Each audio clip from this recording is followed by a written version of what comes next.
ونصلي على رسوله الكريم أما بعد فأعوذ بالله من الشيطان الرجيم بسم الله الرحمن الرحيم قال الله تعالى في القرآن المجيد والفرقان الحميد إن الله يأمركم أن تؤدوا الأمانات إلى أهلها صدق الله العظيم وصدق رسوله النبي الكريم الأمين الرؤوف الرحيم۔ تمام تعریفیں اللہ سبحانہ و تعالیٰ کے لیے اور درود و سلام ہم سب کے آقا ہم سب کے مولا تاجدار مدینہ تاجدار ختم نبوت حضور محمد رسول اللہ صلی اللہ علیہ وآلہ وسلم۔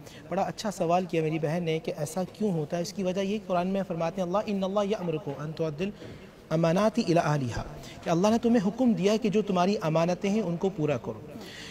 شوہر کی ذمہ داری و امانت یہ کہ وہ بیوی کے تمام حقوق کو ادا کرے اور بیوی کا حق اور یہ امانت یہ ہے کہ وہ اس کی تمام ذمہ داری کو ادا کرے۔ اسی طرح ماں کی ذمہ داری یہ ہے کہ اپنے بیٹے کے لیے اس لڑکی کا انتخاب کرے جو اس کی نسل کو نسل محمدی بنا دے۔ کیا بات ہے، سبحان اللہ۔ آج مسئلہ یہ ہوتا ہے کہ ہم چاہتے ہیں لائف اسٹائل قارون جیسا، لائف اسٹائل فرعون جیسا، لائف اسٹائل شداد اور یزید جیسا، اور کل قیامت میں ہم کھڑے ہونا چاہتے ہیں حسین کے ساتھ۔ ایسا ہو نہیں سکتا۔ آپ جس حیثیت سے زندگی گزار رہے ہیں اللہ تعالیٰ آپ کو ویسے ہی مقام و مرتبہ عزت شرف عطا فرمائے گا۔ بڑا اچھا آپ نے سوال کیا اور یہ پوائنٹ اٹھایا۔ اس کی وجہ کیا ہے؟ اس کی وجہ کیا ہے کہ آج انتخاب اتنا عجیب کیوں ہوتا ہے؟ کیوں ہو گیا؟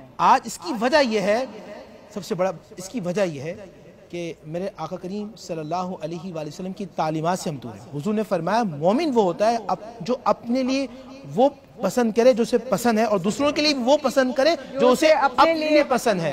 مومن کے لیے آئینہ ہے۔ مومن مطلب آئینے میں مجھے اپنا عکس نظر آتا ہے۔ اب آپ خود برے ہیں تو آپ برائی کو پسند کریں گے نا۔ اللہ آپ کی آنکھوں کے اندر تو جو ہے وہ اللہ سبحانہ و تعالیٰ کا فضل و کرم نہیں ہے، بلکہ آپ کی آنکھوں کے اندر اللہ کی نافرمانی بس چکی ہے۔ آپ کی زندگی میں رسول اللہ رول ماڈل کیوں نہیں ہے؟ کیوں بی بی خدیجہ کا انتخاب کیا تھا؟ اور بی بی خدیجہ جیسی ماں کا انتخاب ہوا تو پھر فاطمہ آتی ہیں، فاطمہ ہے تو پھر حسن حسین آتے ہیں۔ مسئلہ یہ ہے کہ ہم نے رسول اللہ کی تعلیمات کو چھوڑ دیا ہے۔ پھر وہی جملہ کہوں گا، ہم رسول کو تو مانتے ہیں، رسول کی نہیں مانتے۔ جب ہی ہم ذلت کا شاہکار بنتے جا رہے ہیں۔ آج بے برکتی بہت ہے، پریشانیاں بہت ہیں، انزائٹی ڈپریشن وہ اس لیے ہے کہ ہم نے دل سے رسول کی محبت کو نکال دیا ہے۔ دل بے چین ہے، روح پریشان ہے۔ دل بے چین ہے، روح پریشان ہے، کیونکہ ہم نے رسول اللہ کو ان کی تعلیمات کو دل سے نکال دیا ہے۔ اللہ اکبر۔ بہت اہم بات ہے جس کے بارے میں بات ہونی چاہیے، وہ ہے خلا، خلا کا شرعی حق اور خلا کے بعد دوبارہ نکاح۔ میں اپنے علماء کرام سے کہوں گی کہ شروع کریں جی نوری بھائی۔ اور بسم اللہ الرحمن الرحیم۔ دیکھیں اس کی کیا وجوہات ہیں؟ جی، معاشرے میں اس وقت طلاق کیوں بڑھتی جا رہی ہے؟ جی، ہنستے بستے گھر کیوں چڑھ رہے ہیں؟ اس کی سب سے بڑی وجہ یہ ہے کہ قرآن مجید فرقان حمید سے دوری۔ قرآن میں اللہ فرماتے ہیں وَإِنْ خِفْتُمْ شِقَاقَ بَيْنِهِمَا فَابْعَثُوا حَكَمًا مِنْ أَهْلِهِ وَحَكَمًا مِنْ أَهْلِهَا۔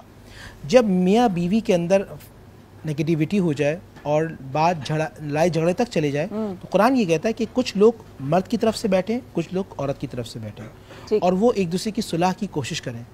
بالکل ٹھیک۔ ان اللہ علیم خبیر، بے شک اللہ تعالیٰ علم رکھنے والا اور خبر رکھنے والا۔ اگر محبت ہوگی تو اللہ جوڑ دے گا، اور اگر یہ معاملہ انتہا تک جا رہا ہوگا تو پھر یہ معاملہ بھی آسانی سے ختم ہو جائے گا۔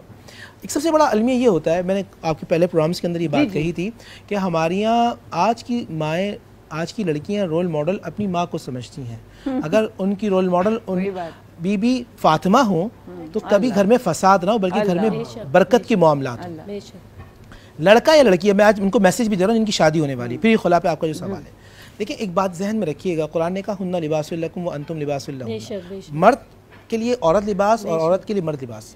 اب ذہن میں رکھیے گا جس طرح یہاں اگر کچھ میرے کپڑے خراب ہیں تو یہ لباس نے اس کو چھپا لیا، تو میاں بیوی وہ ہوں جو ایک دوسرے کے عیوب کو چھپائیں۔ ہمارا یہ ہوتا ہے معاملہ پردہ رکھیں۔ اب مسئلہ پتہ شادی ہوئی، اب مجھے اپنی بیوی کی بات کوئی سمجھ میں نہیں آئی، اب میں ڈسکس مجھے کرنا یہ تھا کہ میں اپنے سارے معاملہ بیوی سے ڈسکس کرتا کمرے کے اندر۔ میں نے اس کی ساری خرابی اپنی ماں سے اپنی بہنوں سے شیئر کر دی۔ اچھا بیوی نے میری ساری برائیاں، کرنا یہ تھا کہ وہ مجھ سے بات کرتی ہے۔ قرآن کا حکم تھا ہن لباس لکم۔ میاں بیوی اللہ کے نزدیک وہ بہترین رشتہ ہوتا ہے جو ایک دوسرے کے عیبوں کو چھپا لے، ایک دوسرے کی غلطیوں کو چھپا لے اور غلطیوں کو نظر انداز کر دیں۔ اب ہوتا کیا ہے کہ بیوی شوہر کی برائی اپنے گھر والوں سے کرتی ہے، دونوں خاندانوں میں نفرت آتی ہے، آپا ایسی نفرت آتی ہے کہ ایک ساتھ بیٹھ بھی جائیں تو غلطیاں نظر آتی ہیں، ان میں محبت اور پیار نظر نہیں آتا۔ اب آئیے خلا پر ہمارے دیکھیے قرآن مجید فرقان حمید نے یہ ذہن میں رکھیے گا کہ طلاق حلال الفاظ میں وہ لفظ ہے کہ جو اللہ کو ناپسند، اللہ اس کو پسند نہیں کرتا، اللہ کا عرش ہل جاتا ہے۔ بے شک۔ خلا کے حوالے سے آپ نے بات کی، اگر میاں بیوی کی آپس میں انڈرسٹینڈنگ نہیں ہے تو شریعت یہ کہتی ہے کہ آپ اس کو طہور میں، احناف کی ابھی جواد بھائی اس کو اہل تشریح کے نزدیک بھی بتائیں گے، ایک طلاق آپ دے دیں، ایک طلاق دیں، 3 طہور یعنی 3 مہینے گزریں گے، اور اس کے گزرنے کے بعد عورت آپ کے نکاح سے نکل جائے گی، طلاق بائنہ ہو جائے گی، چاہے تو دوبارہ وہ شوہر سے نکاح کر لے ایک طلاق کے بعد، یا چاہے تو تجدید نکاح کے بعد اسی شوہر کے پاس چلی جائے۔ دوسرا عمل یہ ہوتا ہے کہ آپ ہر مہینے پاکی کے ایام میں ایک طلاق دیں، پھر اگلے مہینے پھر ایک طلاق دیں، کیوں اس میں گیپ ہوتا ہے، تاکہ اگر آپ یہ چاہتے ہیں کہ یہ جوڑا رہے، اب یہ کہتے ہیں کہ بھئی 3 بچے ہیں، 4 بچے ہیں، 6 بچے ہیں، بھئی آپ کو پہلے کیوں ہوش نہیں آتا؟ آپ پہلے تو لڑتے جھگڑتے رہتے تھے اور آج چاہتے ہیں کہ شرعی حدود کو پامال کر دیں۔ اب آئی خلا کی بات۔